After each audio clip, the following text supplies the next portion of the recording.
Good day to all of you. I'm Maria Nicole Mendoza. This is the reporting of Group 9. The unfolding of the sexual self. The sexual self refers to an individual's sense of their own sexuality, including their desires, preferences, and experiences. It is an integral part of personal identity and self-expression. Ang sexual self ay tumutukoy sa pagkakakilanlan ng isang tao sa kanilang sariling sexualidad, kabilang ang kanilang mga kagustuhan, pagnanasa at karanasan. Mahalaga ito sa bahagi ng personal na pagkatao at paraan ng pagpapahayag ng sarili. Kabilang dito ang pag-unawa sa kung anuman ang nabibigay ng kasiyahan, mga hangganan at mga relasyon sa iba. Halimbawa, sa isang tao na komportable sa kanyang sexual na orientasyon bilang isang heterosexual, homosexual, or bisexual ay nagpapakita ng kamalayan sa kanilang sexual self. Maaaring kasama rito ang pagtanggap sa sariling pisikal na anyo at ang kakayahang makipag-usap ng bukas tungkol sa mahangganan sa isang relasyon. Halimbawa, ang isang tao ay komportable sa kanilang sexual bilang babae at alam niya ang kanyang mga kagustuhan sa relasyon. Nire-respeto niya ang kanyang sarili at tinitiyak na ang kanyang mga desisyon sa usaping sexual ay batay sa kanyang mga personal na paniniwala at kagustuhan. And next, the understanding the concept of the sexual self. First is multifaceted construct. Ang sexual self ay tumutukoy sa physical, emotional at psychological na aspeto ng sexualidad. Ipinapakita nito ang sexualidad ay hindi lamang tungkol sa katawan, kundi pati na rin sa damdamin at mental na kalagayan ng isang tao. And the second is highly personal. Ang sexual self ng bawat tao ay natatangi at naaayon sa kanilang mga karanasan at pagkakalanlan. Ang sexualidad ay personal at iba para sa bawat isa. And the last is evolving notion. Ang sexual self ay maaaring magbago sa paglipas ng panahon habang natutuklasan at nauunawaan ng isang tao ang kanilang mga sexualidad. Ang kaalamang ito ay lumalalim habang sila ay nagkakaroon ng higit na karanasan at pagninilay. The role of sexuality in identity formation. First, self-awareness. Exploring one's sexual self can foster greater self-understanding and self-acceptance. Self-awareness. Ito ay makakatulong na mas maunawaan ang iyong pagkatao at magkaroon ka ng mas malalim na pagtanggap sa iyong sarili. Ang pag-unawa sa iyong sexualidad ay isang mahalagang bahagi ng pagtuklas ng iyong pagkakakilanlan. Second, interpersonal connection. Sharing one's sexual self can deepen intimate relationship and promote mutual understanding. Ang pagbabahagi ng iyong sexualidad sa mga pinagkakatuwa ng tao ay maaaring magpalalim ng mga relasyon at pagtaguyod ng mas mabuting pag-unawa sa isa't isa. Sa pamamagitan ng pagiging bukas, mas nagiging totoo ang koneksyon mo sa iba. Social belonging. Embracing one's sexual identity can lead to a sense of belonging within communities. Social belonging. Ang pagtanggap ng iyong sexual na identidad ay maaaring magdulot ng pakiramdam sa pagiging kabilang sa isang komunidad o grupo. Mahalaga ito sa pagtanggap sa iba at pagbuo ng suporta mula sa mga taong may katulad na karanasan. Exploring your sexuality, desires, and preferences. Acknowledging desires. Openly discussing and reflecting on one's sexual desires can promote self-acceptance. Acknowledging desires, pagkakakilala sa mga nais. Ang bukas na pag-uusap at pagmumuni-muni tungkol sa sariling sexual na kagustuhan ay nakakatulong sa pagtanggap at pag-unawa sa sarili. Mahalaga ang pagiging tapat sa iyong mga damdamin upang mas makilala mo ang iyong pagkatao. Second, Diverse preferences. Embrace the wide spectrum of sexual preferences that exist and find what resonates with you. Diverse preferences, iba't ibang presensya. Tanggapin ang malawak na saklaw ng mga sexual na preference na umiiral at tuklasin kung ano ang tumutugma sa iyo. Ito ay nagbibigay daan upang maipahayag ang iyong pagkakakilanlan ng may kumpiyansa. Third, curiosity and experimentation. Engaging in self-exploration and trying new experiences can deepen your understanding of your sexuality. Curiosity, experimentation. Ang pagsali sa self-exploration at pagsubok ng iyong bagong karanasan ay makakatulong upang mas maintindihan ang iyong sexualidad. Ang pagiging bukas sa bagong karanasan ay bahagi ng paglago at pagtuklas. Last, respecting boundaries. Holding your personal boundaries and those of others is crucial for healthy sexual expression. Ang paggalang sa sariling mga limitasyon at sa mga limitasyon ng iba ay mahalaga para malusog na pagpapahayag ng sexualidad. Ang pagtatakda at pagpananatili ng hangganan ang nagpapakita ng respeto sa sarili at sa iba.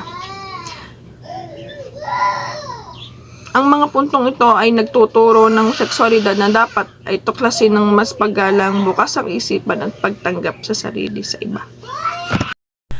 Developing a positive body image and self-esteem. So we have self-acceptance. Embrace your unique physical features and learn to love your body as it is. So self-acceptance in relation to your sexual self means embracing and loving all aspects of your sexuality, including your desires, preferences, and identity. So it's about accepting who you are regardless of societal expectations or norms. And we have confidence. Cultivate a sense of self-worth that goes beyond physical appearance. So especially when it comes to your sexual self, it's about feeling sure and secure in your own skin, your choices, and your desires. And we have empowerment. So foster a positive mindset that allows you to feel in control of your sexuality. So it's about taking control of your own sexuality and making choices that feel good and safe for you. So next we have navigating healthy relationships and boundaries. So we have communications. Openly discuss your needs, desires, and boundaries with your partners. So it is the way we share our thoughts, feelings, needs, and desires, allowing us to understand each other better and build trust. And we have consent. Ensure that all sexuality activity is based on enthusiastic ongoing consent. So it means freely and enthusiastically agreeing to participate in something without any pressure, coercion, and manipulation. And lastly, we have respect. Honor and respect your own boundaries as well as those of your partners. So this means acknowledging and honoring your partner's limit, and even if they differ from your own. So it involves listening to their needs, respecting their choices, and refraining from pushing them beyond their comfort zone.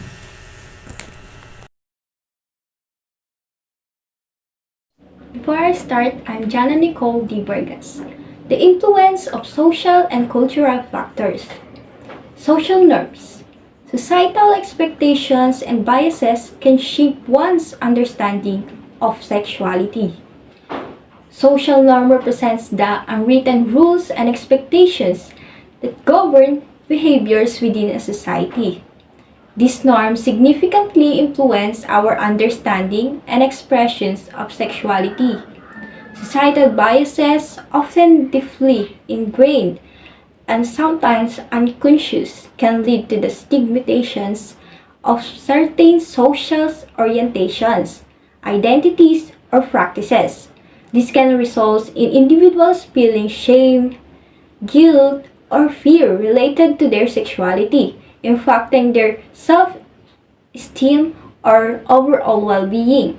Example, in some culture, often displays of affections between same-sex couples are frowned upon or even illegal, leading to internalized homophobia within LGBTQ individuals who may feel pressure to conceal their true identities. Conversely, in cultures that openly celebrate diverse sexual expressions, individuals may feel more comfortable and confident in exploring their sexuality. And for media influence, it represents of sexuality in media can influence our attitudes and behaviors. Media including televisions, movies, music, and social media plays a significant role in shaping our understanding of sexuality. The way sexuality is portrayed in media can influence our attitudes, beliefs, and behaviors, both positively and negatively. And through medias, it refers on unrealistic or even harmful, perpetuating harmful myths and misconceptions. For example, the over-sexualizations of women in advertising can contribute to unrealistic body image expectations and can negatively impact self-esteem. Similarly, the limited and often the portrayal LGBTQ individuals in media can reinforce negative biases and limit understanding. Well known naman or na ang social media is may big impact sa ating lives. And through social media, madami tayong nasasagap, nakikita, or nababasa. At napapadali na din ito ang mga communications. And for social beliefs naman po, its diverse cultural and religious perspective on sexuality can impact self-perceptions. Cultural and religious beliefs play a powerful role in shaping attitudes towards sexuality. Different cultures and religions hold diverse perspectives on premarital sex, same-sex relationship, sexual practices, and gender rules, all of which influence individuals' perceptions of their own sexuality. These beliefs can range from highly restrictive to more accepting, impacting how individuals navigate their sexual lives or identities. For example, in some religious communities, premarital sex is strictly na pinagbabawal, leading to feeling of guilt or shame among individuals who engage in such activities. And sa other culture naman, open na sila. Like sa atin, di ba, medyo or karamihan na open na yung pag-express ng sexuality. Embracing your sexual self, strategies for growth. Embracing your sexual self is a journey of self-discovery and acceptance. It requires introspection, support, and continuous learning. Self-reflections. It engage in introspective exercises to better understand your sexual desires. It engage in regular self-reflections to better understand your sexual desires and preference. And boundaries. Journaling, meditations, and mindful self-explorations can be helpful tools in this process. Understanding your own desires is essential for making informed choices about your sexual health and relations. For example, reflect on what brings you pleasure and what makes you uncomfortable. And for seeking support, connecting with trusted friends, family members, or professionals can provide valuable support and guidance as you navigate your sexual journey. Talking openly about your experience and concerns can help reduce feelings of shame, guilt, or isolations.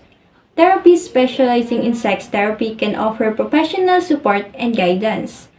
For example, talk to trusted friends or family member about your concerns or questions. If you're struggling with specific issues, consider seeking professional help from a therapist. Application tip ay Choose someone you trust and feel comfortable with. Be honest and open about your feelings and experiences. For last is continuous learning. Expand your knowledge and understanding of sexuality.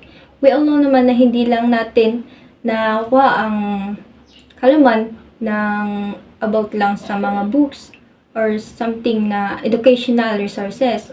Nakuha din natin to based on experience and sa mga nakapaligid natin, sa atin, sa mga nakikita natin, and doon, through that, we are continue learning sa mga nakikita natin. And, pagka-communicate, isa din yun. And, this last is, remember, embracing your sexual self is continuous process of learning, self-discovery, and self-acceptance.